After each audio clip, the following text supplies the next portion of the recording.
அப்பார்ட்மெண்ட்டுக்கு என்ன ஒரு 50-60% தான் வாஸ்து இருக்கும். அதுக்கு மேலே அதில் பார்க்க முடியாது. 40% வாஸ்து இருந்தாலும் அந்த வீட்டில் நல்ல தீர்க்கமாக தூங்கலாம், தீர்க்கமான தொழில் கிடைக்கும், நல்லா இருக்கும், சண்டை சச்சரவு இல்லாமல் இருக்குது. வாஸ்துங்கும் போதே அந்த வீட்டில் வாஸ்து இல்லைன்னா அந்த வீட்டில் சண்டை வரும், நல்லா சாப்பிட முடியாது, ஒரு குலதெய்வம் கோயிலுக்கு போக முடியாது, வீட்டில் சாமி கும்பிடலான்னு நினச்சா சாமி கும்பிட முடியாது. இதெல்லாம் தடை தாமதம் வந்தால் அந்த வீட்டில் வாஸ்து இல்லைன்னு அர்த்தம்.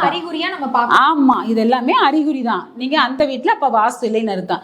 அப்போ கரெக்டாக பக்கத்தில் உள்ள வாஸ்து கன்சல்ட்டை கூப்பிட்டு வாஸ்து இருக்குதா இல்லையான்னு பாருங்கள். ஒரு சின்ன அதாவது எங்களுதில் எப்படி தெரியுங்க, தட்டாமல் கொட்டாமல் இருக்கிற இடத்த ஃபுல் எனர்ஜி பண்ணி கரெக்ட் பண்ணி கொடுத்துட்டு வருவான். நல்லா எந்த மனுஷன் தூங்குறானோ அந்த வீட்டில் ஃபுல் வாஸ்து இருக்கு.